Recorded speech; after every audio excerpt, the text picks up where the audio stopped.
Batas waktu 7 hari yang ditetapkan Juragan Gotawa ternyata dilanggar oleh kelompok Gatawa Ringkas. Maka kelompok itu dianggap bukan anggota lagi. Dan kaum perusuh pun kembali beraksi, membakar pasar gede, serta membunuh Tumenggung Ratian, orang kedua yang paling berpengaruh dalam pemerintahan kerajaan Madangkara. Untuk meyakinkan dirinya, diam-diam Brahma mengunjungi Juragan Gotawa. Dan ternyata Juragan Gotawa memang tidak terlibat dalam aksi itu.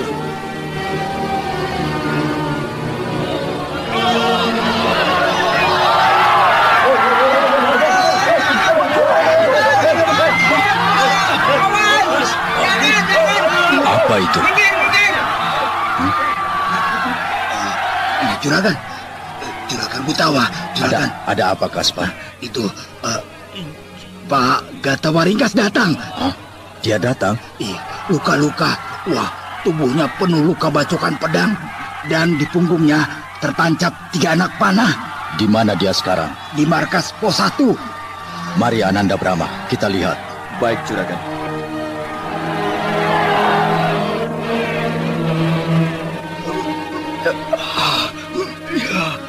Gatawa Ringkas. Gotawa, kamu benar. Kita harus bersatu. Maafkan aku, Gotawa. Semua kerusuhan, aku yang melakukannya. Mana Utari? Tewas. Utari tewas? Oh, Utari. Brahma. Utari minta maaf padamu, Brahma. Oh, iya, aku maafkan. Di keraton, banyak tokoh sakti. Kami tidak sanggup. Mereka terlalu kuat. Pedang merah Utari di mana? Dirampas. Celaka. Iya, dirampas tokoh sakti. Tua, putih. Maafkan aku. Selamat berjuang.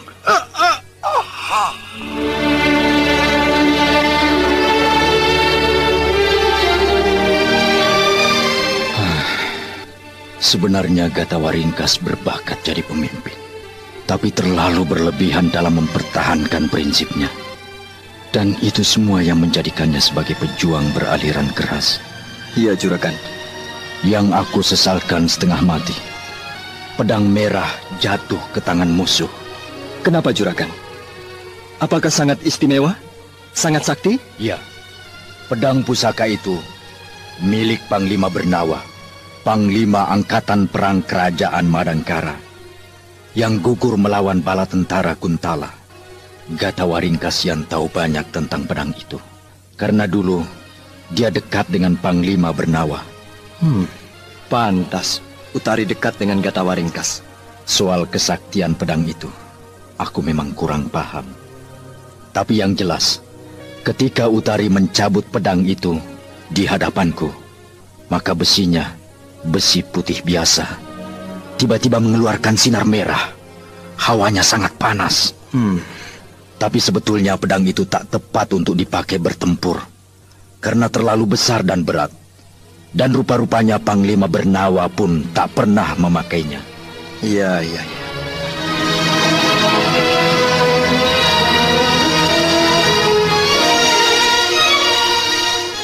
Kejadian itu memaksa saya untuk menyusup ke dalam keraton, untuk merebut kembali pedang merah dari tangan si pengawal Tumenggung Gardika. Jangan dulu, Brahma. Kamu harus tetap menjaga agar namamu bersih. Sebab kalau diketahui kamu menyusup ke keraton, kamu akan dicap pengacau. Mantili nantinya akan kena getahnya pula. Apakah orang-orang keraton tahu saya kakaknya Mantili? Selama ini Mantili memang merahasiakannya. Tapi siapa tahu ada salah seorang anggota pasukan rahasia yang tahu. Iya, Paman Arum. Kupikir lebih baik kamu cari ibunya Utari, yaitu Gusti Ayu Ganarsih atau Dewi Sekar Aling. Wah, itu akan membuat rencana saya jadi kacau, Paman. Kenapa? Kamu kan tidak ikut jadi anggota pasukan Juragan Gotawa. Memang tidak. Tapi sekarang ini saya tak boleh meninggalkan kampung Jamparing untuk terus mengikuti perkembangan. Di samping itu, saya harus menunggu kedatangan Mantili. Ya, betul. Betul.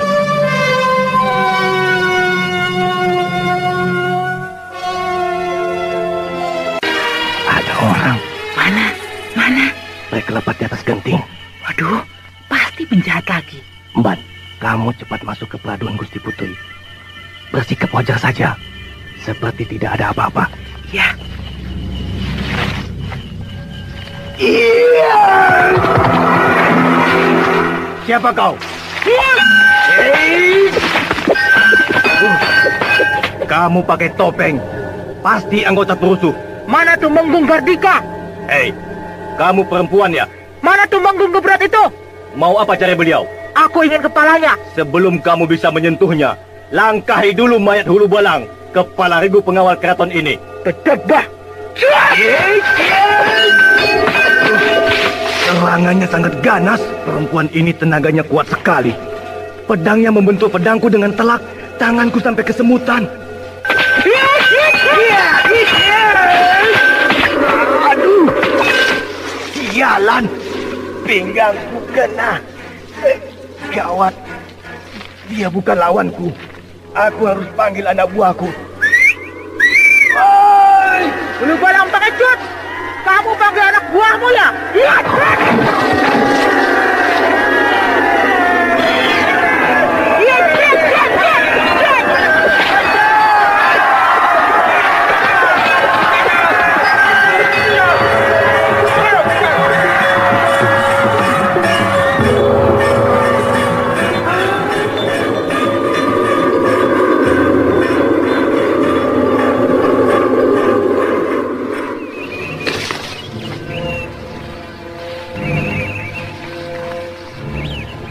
Siapa di luar?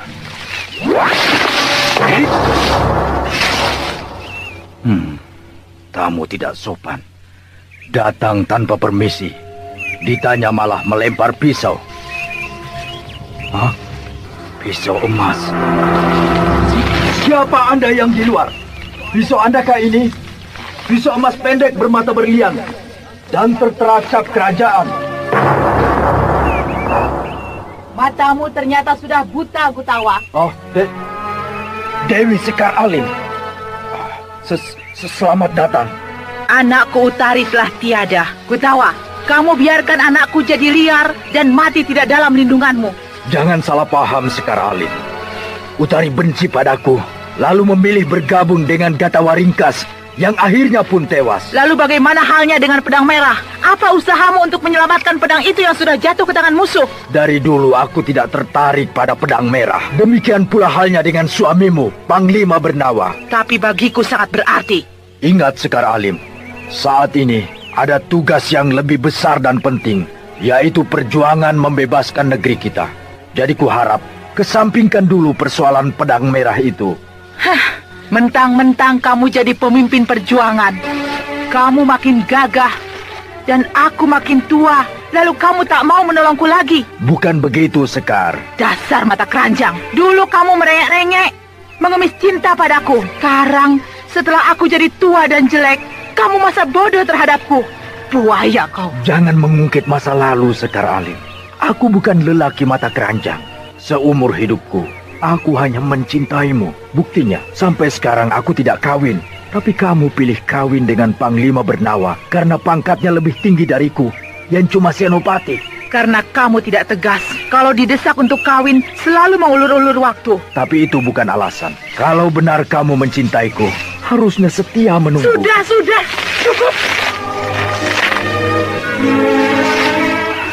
Selamat berjuang, Gutawa. Mau kemana? Di sini saja. Kamu bekas istri seorang panglima, sangat dibutuhkan oleh para pejuang. Wibawamu akan dapat memperkokoh tekad mereka dan sekaligus menambah semangat para pejuang. Mereka adalah milikmu, bukan milikku. Tidak, Sekar. Mereka milik kita semua. Tidak, Gutawa. Pimpinlah mereka. Dan biarkan aku menghabiskan masa tuaku di Gunung Lungsur. Aku membuka padepokan di sana. Tapi sebelum pulang, aku ingin bertemu dengan Brahma. Brahma sedang ada di Kampung Jampari. Mungkin besok dia akan ke sini.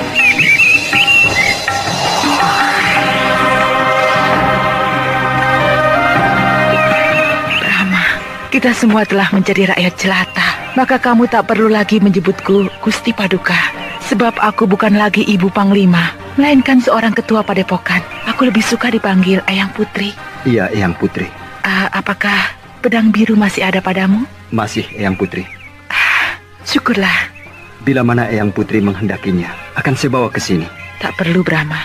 Pedang biru itu sudah jadi milikmu. Jagalah baik-baik. Iya, Eyang Putri. Ternyata Juragan Gotawa ini pandai bersandiwara dan setia memegang rahasia. Beliau sebetulnya tahu saya menyimpan pedang biru, tapi pura-pura tak tahu. Sebab aku tidak berkepentingan dengan pedang biru, Brahma. Dan sekaligus untuk menjaga keselamatannya. Iya, Juragan. Nah, Brahma, keinginanku untuk bertemu denganmu sudah terlaksana. Sekarang aku mau pulang. Maaf. Sebelum Eyang Putri pulang, sudilah menjawab sebuah pertanyaan saya. Apa itu? Mengapa begitu mudah Tuanku Panglima Bernawa memberikan pedang biru kepada saya? Padahal jelas antara Tuanku dengan saya tak ada hubungan apa-apa. Beliau lakukan itu sesuai dengan pesan pemilik pedang merah dan biru. Siapa pemiliknya, Eyang Putri? Astagina. Suamiku memanggilnya kakek Astagina. Dewi Sekar Alim bercerita kepada Brahma bahwa ketika suaminya pulang dari kerajaan Niskala, sehabis menghadiri undangan kenegaraan, beliau diserang oleh gerombolan panah besi. Panglima Bernawa hendak ditangkap dan ditawan untuk diminta uang tebusan. Dalam keadaan kritis, beliau ditolong oleh kakek Astagina yang berkat pedang merah dan biru yang dimilikinya berhasil menumpas gerombolan itu. Sepasang pedang itu lalu diserahkan kepada Panglima Bernawa dengan pesan harus diberikan kepada cucu lelaki dan perempuan dari kakek Astagina. Pedang biru untuk cucu lelaki yang nantinya akan mencegat sang Panglima. Tidak pakai baju, rambut lurus, bertai lalat di telinga kiri, dan pangkatnya juga Panglima. Jelas maksudnya adalah Brahma kecil, sedang pedang merah untuk adik perempuan Brahma, yaitu Dewi Mantili.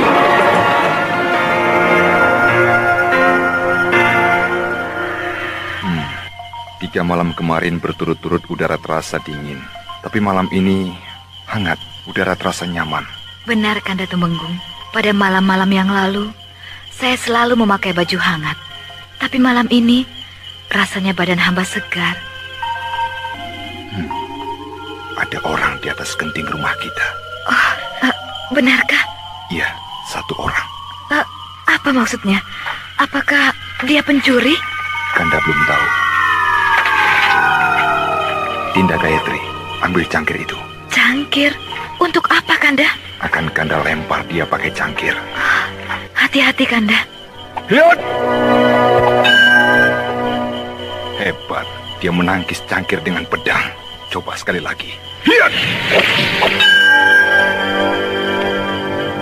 Hebat. Hei! Dia!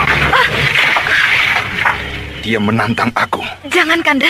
Orang itu mengembalikan cangkir dengan cara melemparkan senjata rahasia. Untung bisa kutangkap. Kalau tidak, cangkir yang bagus itu bisa hancur pecah kena lantai. Suara perempuan, Kanda. Rasanya aku kenal suara itu. Iya, seperti suara... Mantili! Mantili, anakku. Kemarilah, anak. Ibu rindu. Apa kabar, Ibu? Kamu nakal. Sini, anak nakal. Ramanda? Anak bandel, senangnya menggoda ayah. Kamu ini keterlaluan, Mantili. Sudah lama tidak pulang, sekalinya pulang, datangnya malam hari seperti pencuri. Kalau tidak menggoda Ramanda dan Ibu, tidak puas. Dengan riang, Mantili menceritakan kisah pertemuannya dengan Brahma kakaknya. Di samping itu, Mantili juga melaporkan keadaan Madangkara yang kacau balau karena kebodohan dan penyelewengan para pejabat keraton. Mantili lalu minta jabatan kenegaraan kepada ayahnya, lalu minta ditugaskan ke Madangkara untuk memperbaiki keadaan pemerintahan. Arda Lepa setuju dan akan mengajukannya kepada Sri Baginda.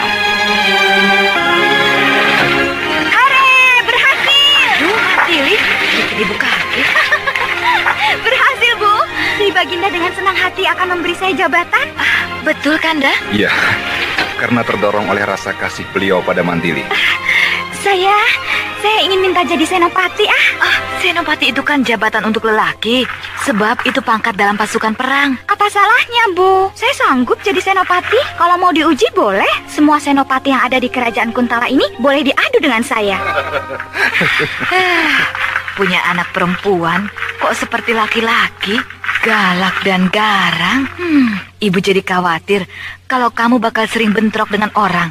Saya tidak takut sama siapa saja. Apalagi sekarang ada Kakang Brahma, 1000 senopati, sekali sabet tumbang semua.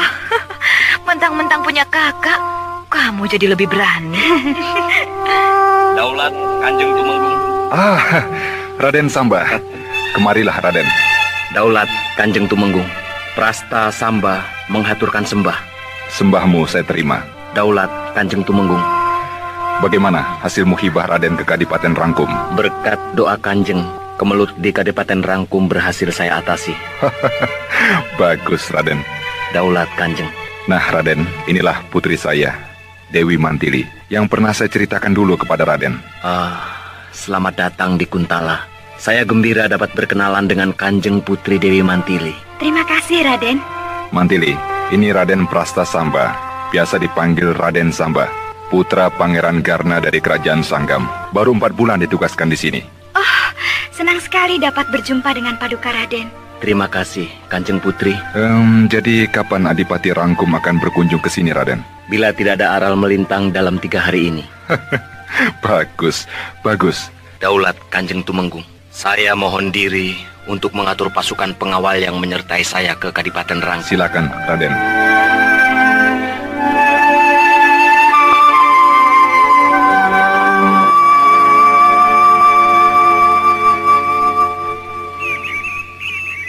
Kaspar, Rastam.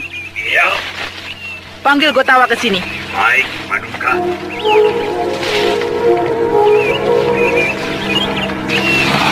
Aku jadi bingung. Siapa sih sebenarnya yang jadi pemimpin? Ya, Juragan Gotawa. Tapi Dewi Sekar Alim itu seenaknya saja. Sering memberi perintah pada kita. Dan caranya memanggil Juragan Gotawa tidak sopan sedikit pun. Gotawa, itu saja. Tak pakai juragan. Iya benar, mentang-mentang bekas istri Panglima Bernawa. Iya. Ayo cepat kita cari Juragan Gotawa. Iya. Tidak tahu keburu dimarahi. Iya, ayo.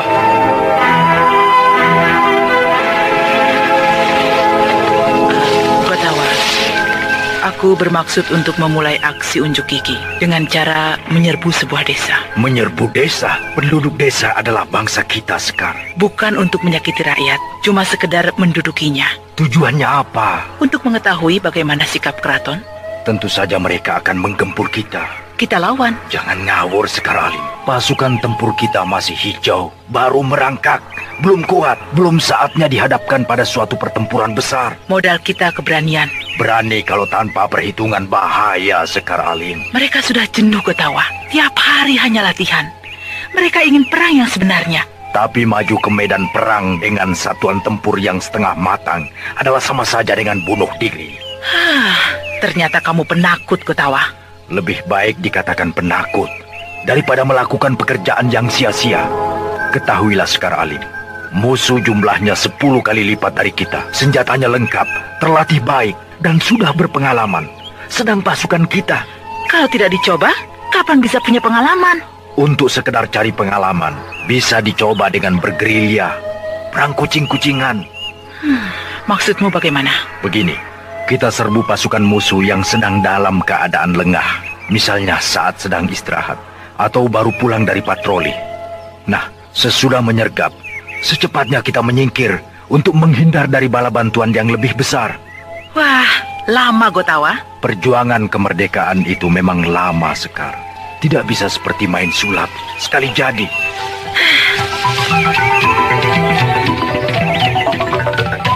Siasat perang gerilya jadi dilaksanakan oleh Juragan Gotawa dan hasilnya memang memuaskan. Kaspar dan Rastam yang memimpin penyergapan mendapat pujian dari Juragan Gotawa dan Dewi Sekar Alim.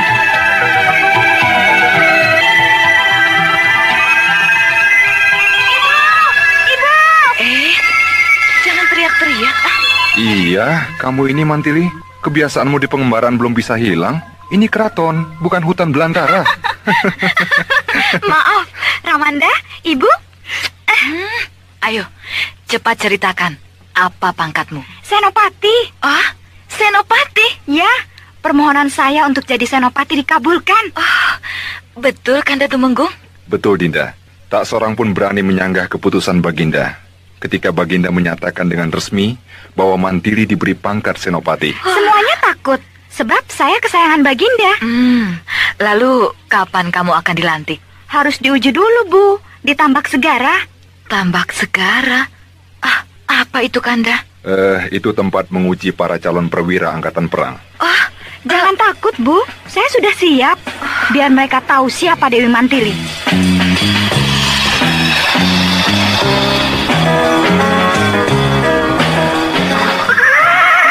Ya! Bagus, bagus. Sungguh tangkas, Tuan Putri. Raden Samba?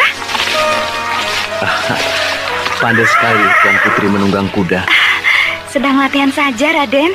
Saya mengucapkan selamat dan turut gembira. Tuan Putri diangkat menjadi senopati. Terima kasih, Raden. Oh iya, hendak kemana Tuan Putri? Sehingga pakai pelanak kuda berlapis besi. Besok saya akan ke Tambak Segara. Ada baiknya Tuan Putri berhati-hati.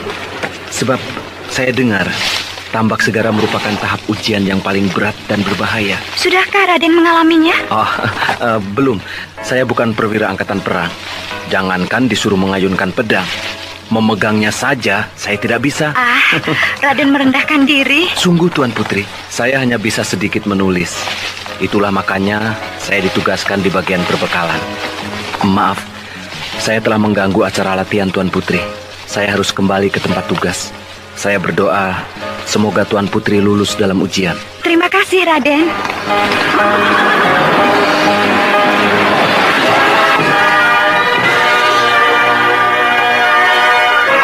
Demikianlah Mantili menjalani ujiannya di Tambak Segara dengan hati tegar. Ujian itu memang sangat berat. Semuanya ada 9 tahap.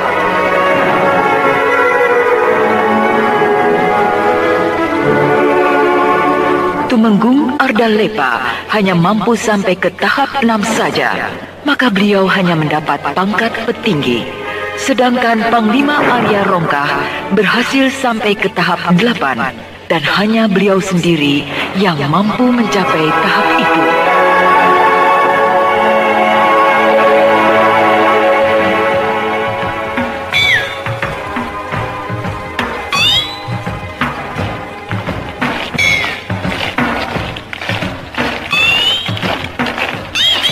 Itulah Gupit Karepus, Paduka Senopati Kendala. Suruh pasukan berhenti. Pasukan berhenti! Berhenti! Di mana kamu diserang pasukan perusuh? Di sini, Senopati. Dari mana mereka muncul? Dari 4 penjuru. Mereka menyerang mendadak, sehingga saya dan pasukan tidak sempat berbuat apa-apa. Mereka bertempur dengan sangat cepat. Cara tempurnya liar ataukah teratur? Teratur, Senopati. Seperti layaknya pasukan perang yang berpengalaman.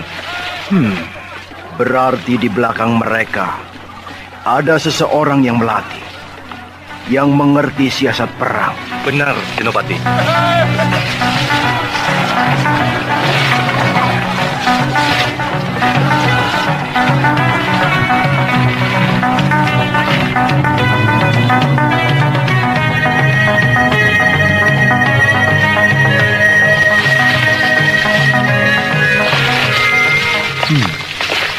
Pasukan keraton itu tidak menuju ke Bukit Kelabang, tapi membelok ke arah Gupit Karepus. Mau apa mereka? Paling aman, aku harus melakukan pengintaian dari angkasa, sekaligus mengacaukan perhatian mereka. Iya, aku harus memanggil sahabatku yang perkasa, burung Raja Wali raksasa.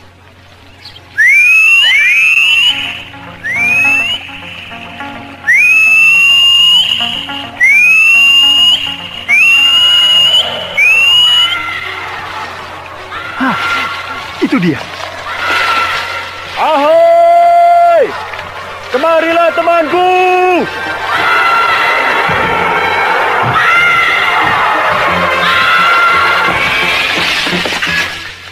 Apa kabar sahabatku? Syukurlah, kamu dalam keadaan sehat walafiat. Sahabat, antarlah aku.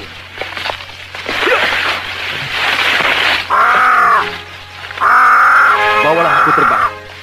Kita akan bersiar kembali di angkasa sambil melakukan sedikit pekerjaan.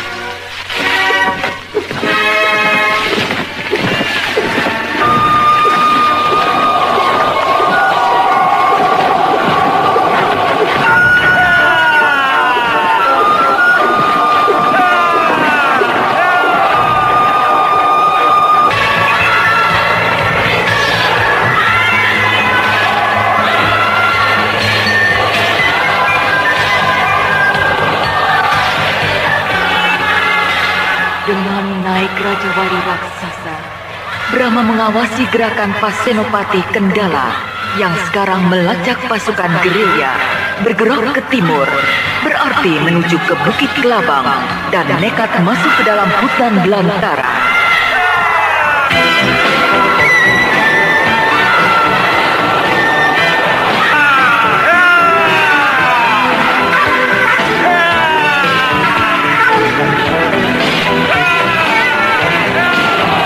Brahma menyuruh Raja Wali Raksasa menunggu pasukan itu keluar dari dalam hutan kembali.